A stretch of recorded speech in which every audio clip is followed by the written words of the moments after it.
I just traveled from the Jerusalem, the old city. You see the different culture, different religion, and I mean very mixed culture, and a lot of burden from history. Is there a kind of Israeli mentality? Could you describe it? As a tourist, maybe you go there, oh, it's very interesting, or you see all the old places, or this is where Jesus was, and so forth. But you live there, the amount of hatred in that place, it's like a nuclear reactor of hatred. Religion can be a wonderful thing, but when you live in Jerusalem, you realize that it can be a terrible thing. Yeah. How much hatred and anger. Ideally, a temple or a religious place is a place where you go in order to experience peace and harmony. If you go to a temple and you experience hatred and anger, then this is a dysfunctional temple. It's not working, It's like going to a hospital and getting back even more sick. So Jerusalem for me is a dysfunctional temple.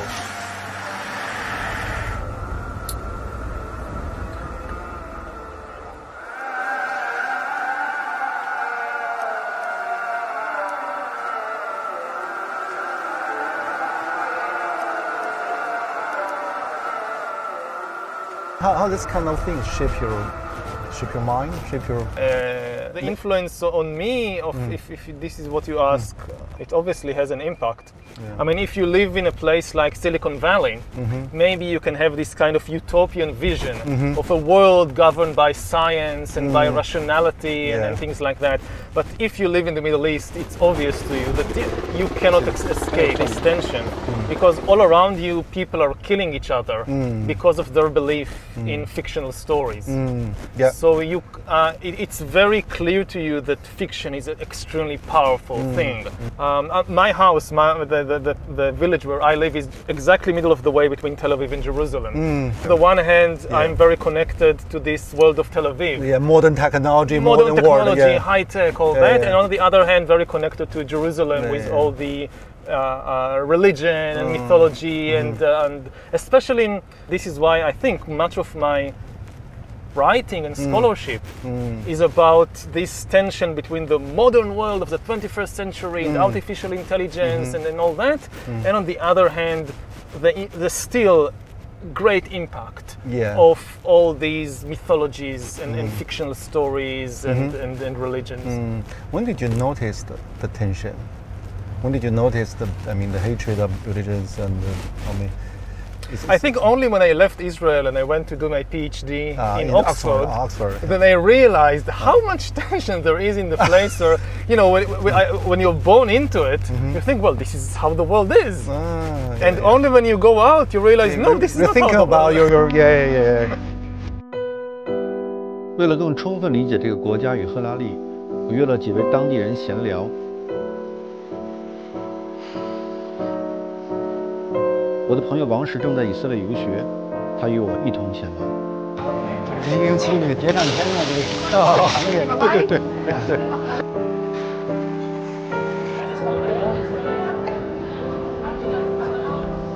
第一位是阿拉伯律师。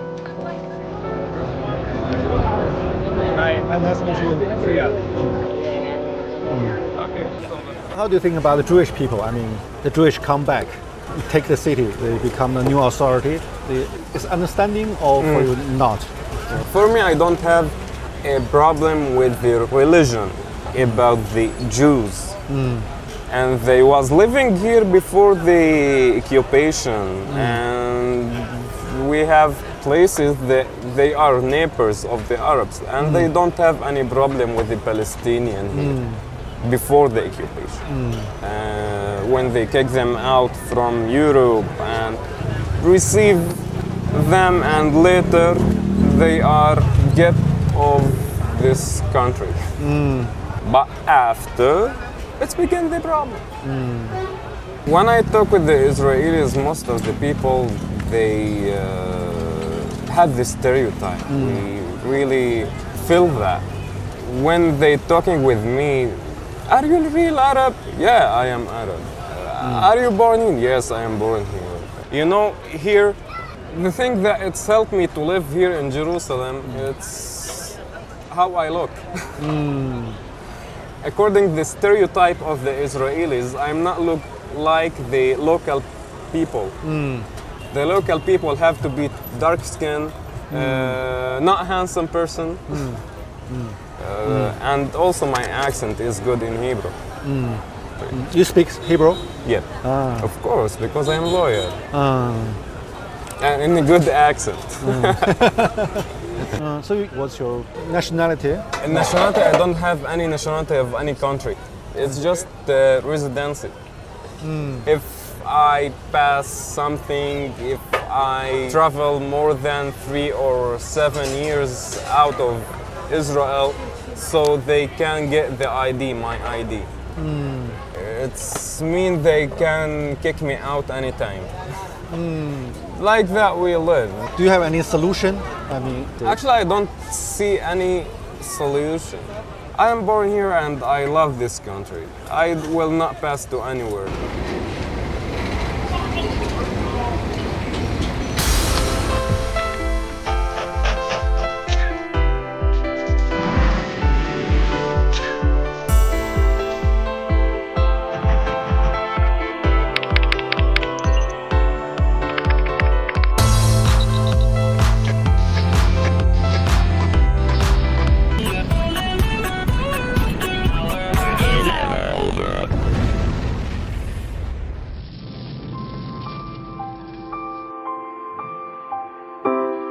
Yet none of these things exists outside the stories that people invent and tell one another.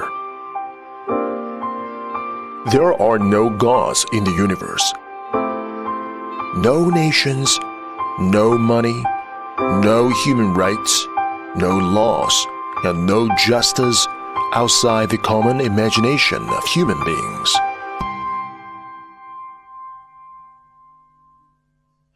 in the 20th century, there are some historians also ask this question: how this kind of tradition shape you?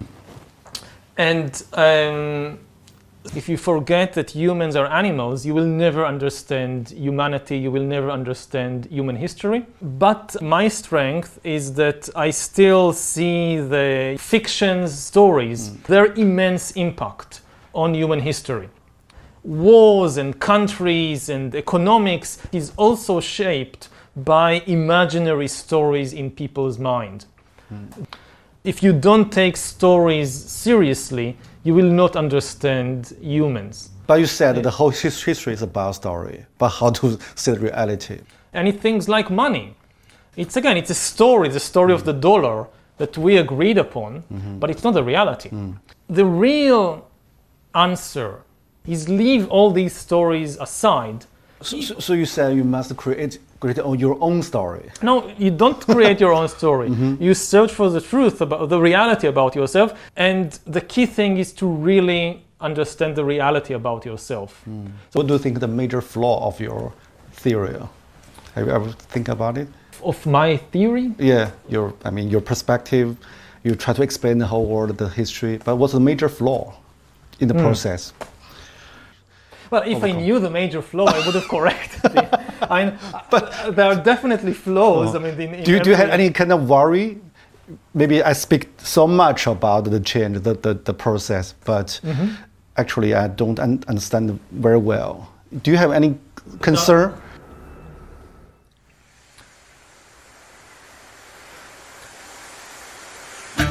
与我同年出生的赫拉利，似乎可以将一切自圆其说。他认为凡事都是虚构的故事，包括我笃信的人文主义。相比他的确定答案，我缺少反驳的方式。让我尤为沮丧的是，他对人类精神力量的矮化。他那个呼啸而来的信息，好多人都不知道怎么反驳，就媒体就跟着他就走了。关键那些领域太复杂了，我也不懂。我真的是，就是自己也无知嘛，不知道怎么去提出更强有力的批评，没有，不知道，只是直觉上的感受。就是您觉得他给了那么多笃定的答案，其实不是答案。你看塑料袋飘过来，好漂亮啊，是吧？你看，捕捉一个，这集就叫答案在风中飘。真实的答案。对对，我觉得答案在风中飘，多好！每一次对话都是一次意外的相遇。Please tell me that I can't, that I won't, that I fail, that I'll never make it out, yeah. 彼此 Please 看 tell me all the 透， bad, never good, fill my head full of every single doubt, yeah. Please say any negative thoughts, I pop off when I hear people say I cannot. I get off to the thought of proving everyone wrong, I won't stop to the top, so you better back off and get lost. I'ma stay loud, stay proud, never running out, never heading south. I'll be spreading out, call it word of mouth, can't put me down. I'll be getting loud, you can have it douse, not what I'm about. Have your fucking cloud, it be raining now, I keep making sound, go another round, bitch I'm legend bound, can't stop me now. You don't wanna fuck with me. 他也催你追问生活之意，他也促你观察生活之矛盾。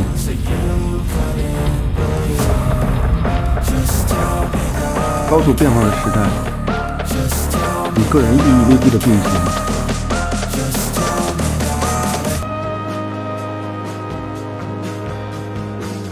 唯有更开放的对话，更多元的思考，才能追寻一种兼容之道，在宽阔的世界中，做一个不狭隘的人。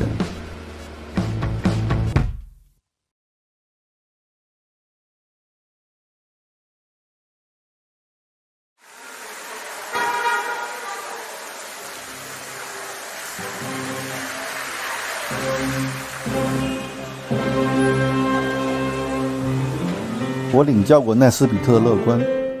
2017年一个夏日的早晨，我们在中国大饭店的咖啡厅隔桌而坐，窗外是汽车拥堵成一片的长安街，街对面是仍在修建的一座巨大的方盒子建筑，它是北京最昂贵的公寓。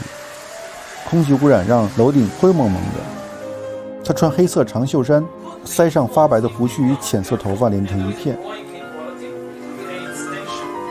我问到全球变暖，他提醒我去读一读30年前的畅销书。我们谈到恐怖主义，他说这显然被夸大了，现在比冷战时期安全得多。他也为我回忆起40年前他在越南的采访。他不想去报道战争的悲剧，却想知道战争中的孩子们在做什么。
哎，你那天发在群里的那段话，什么呀？就是你发在我们群里的。我说什么？他许诺对复杂历史的速成理解，人的价值贬得一钱不值。庸俗的技术决定论的另一个版本，像1个世纪之前应对昔日之无知犹为未来而亢奋。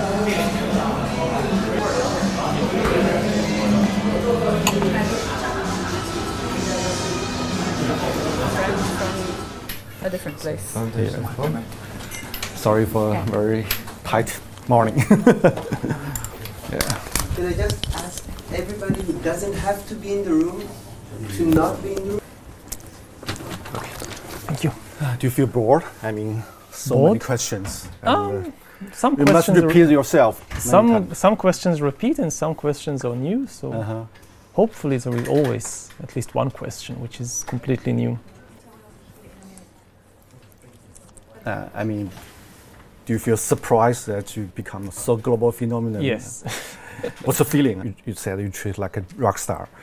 So what's the reason for yourself? I guess that I'm the kind of questions that interest me are now very relevant to people all over the world, and I engage with them in accessible language that the general public can understand.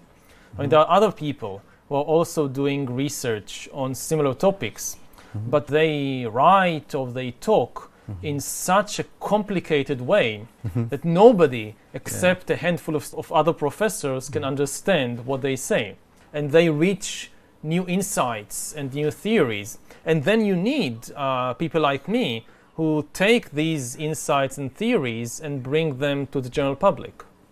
Do you worry about that maybe you simplified their theory, or you simplified the whole history of humankind? Do you worry about it? Yes, this is a constant worry. It has to be done, because if you want to write the history of the world in 500 pages, you have to simplify. How do you say? Throw away the baby with the bathwater. You have to preserve some key insights, some key ideas. Otherwise, what's the point? Talk about insight as a medieval historian. Yeah. Historian training shape your view now. It gives you a much broader perspective on the current and future developments. And if you look at the 19th century Industrial Revolution, a country like Britain or Germany became a powerful empire because it industrialized first. But then a country like China or like Korea suffered tremendously. It was occupied and exploited by the industrial powers. So some things repeat themselves. Every invention, every discovery usually creates new inequality. As a historian, I can raise a warning that it's very unlikely that the new powers of artificial intelligence will be shared equally between all the countries in the world. It's much more likely that some countries will lead this new revolution. They will be able to dominate and conquer and exploit all the others in an even more extreme way. So some things repeat themselves, but other things are really different. I would say that maybe the most important difference is that in the past, almost all the inventions and discoveries, they gave people control of the world outside. We learned how to control the other animals, the forests, the rivers, but we never gained much power over the world inside us. And this is the big change that will happen in the 21st century.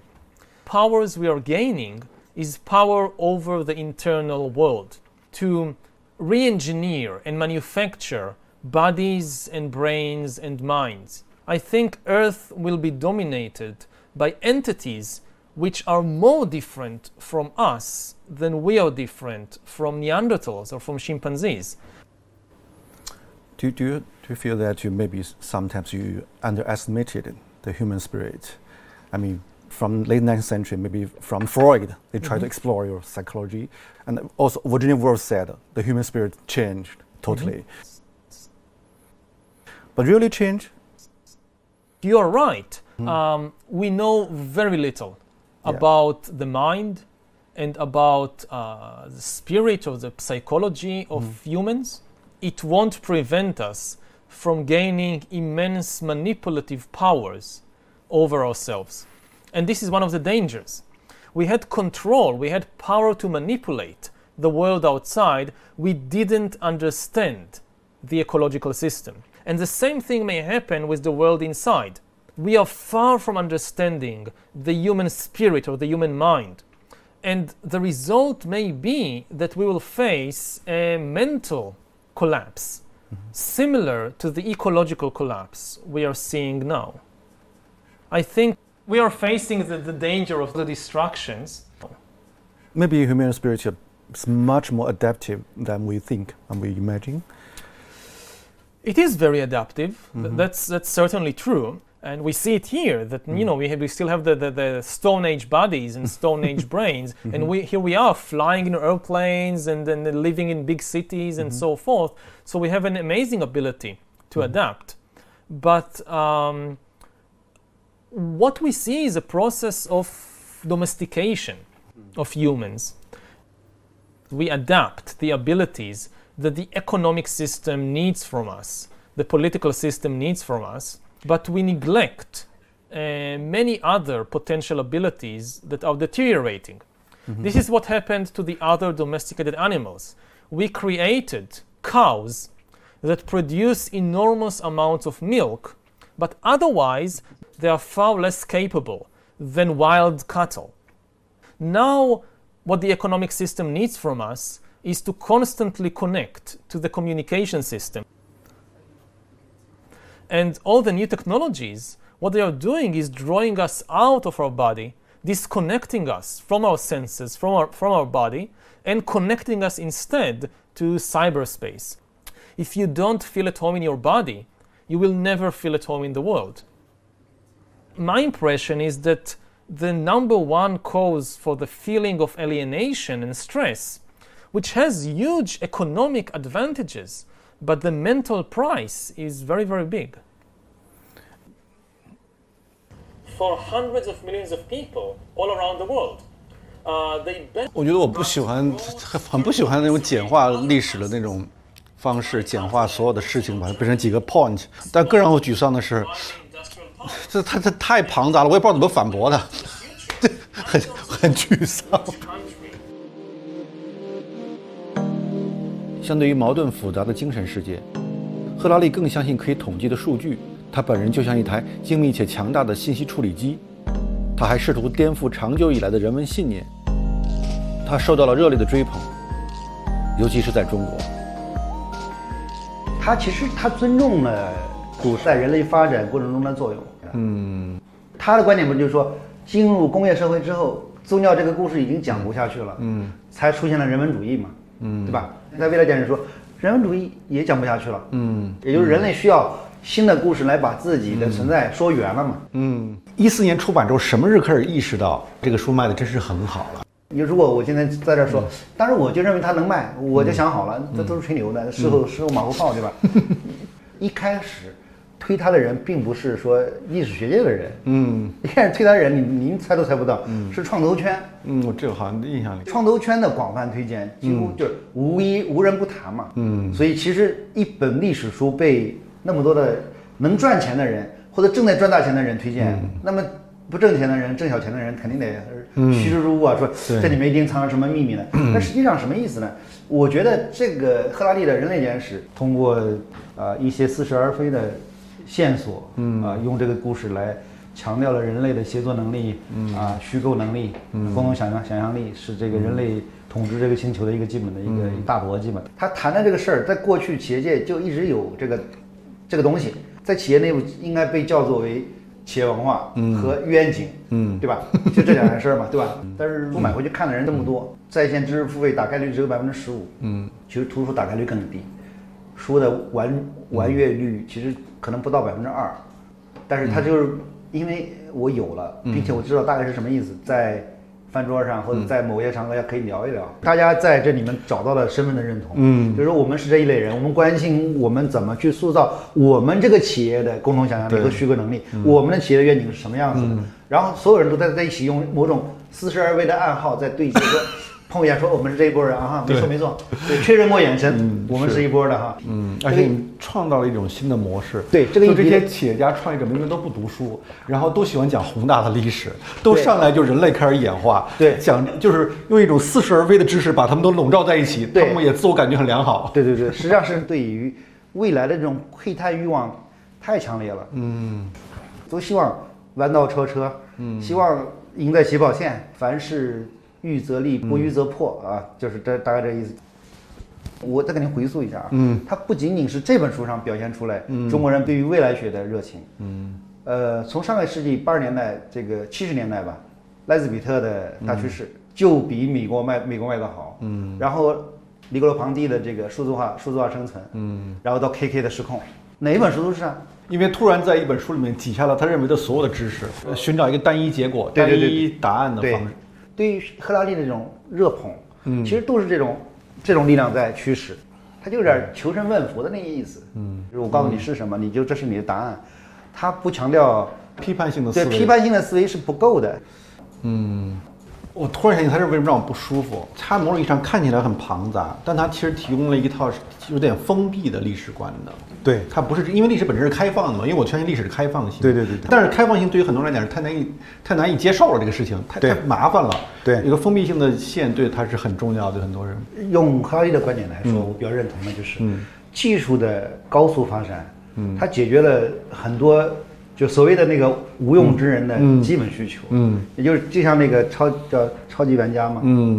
对，就可以沉迷在那个世界里面。在那个世界里面，对它满足了一大部分的需求。在你的世界里面可以定义，你可以玩各种游戏，然后你在里面你说了算。其实现在已经差不多发生了。对，它已经发生了，在那个巨大的这个技术推动的这个浪潮下，那一批人就变成了无用之人。他只是负责消费的。他也不创造，而且超级人变得更强了。然后技术的赋权和赋能让那些人变得更强。赫拉利这个事情是一种暗合，是契合了他这种东西。倘若你对于未来学的谱系有所了解，你会发现奈斯比特的所有预言之前都有人做出阐述，但奈斯比特的判断更绝对，语言更通俗。他知道如何将杂乱无章的信息拼接在一起，创造一些朗朗上口的新词汇，然后用动情的不容置疑的口吻大声讲出来。他传递的不是思想，而是概念。他不鼓励你展开独立思考，而是要让你有原来如此的顿悟。As a historian, most of the insights you gain by looking at how things changed in the past. But then once you understand the mechanism of change, you can use this understanding to try and say something about the future. How do you evaluate your own visionary capability? I hope they are good. I think history is really the study of change. Historians, their speciality is to study how things change in the world. I mean, it's so funny or very paradoxical.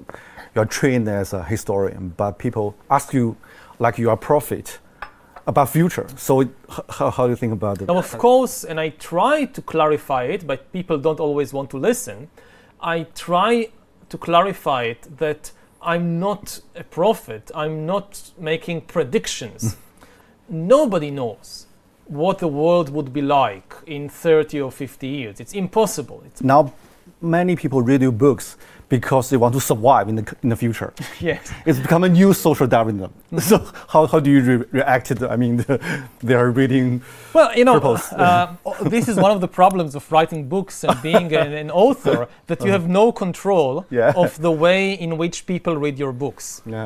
And I see it in many cases, like I write a passage in an ironic tone. For me, it's obvious that this is irony. And I think everybody who reads it will understand. I don't mean it seriously. It's just an irony. They didn't get it. And they don't get it. I mean, they read it in a completely flat and serious way. And they understand exactly the opposite of what I intended. So when you were on the stage, you talk about this. So you feel strong alienated from the reality? So it sometimes happens with some people, and you just have to accept that. I mean, there is no way to write something that people will always understand. You think about, I don't know, say the Bible. So you have Jesus coming and telling his disciples, if somebody slaps you on the cheek, turn the other cheek. And you should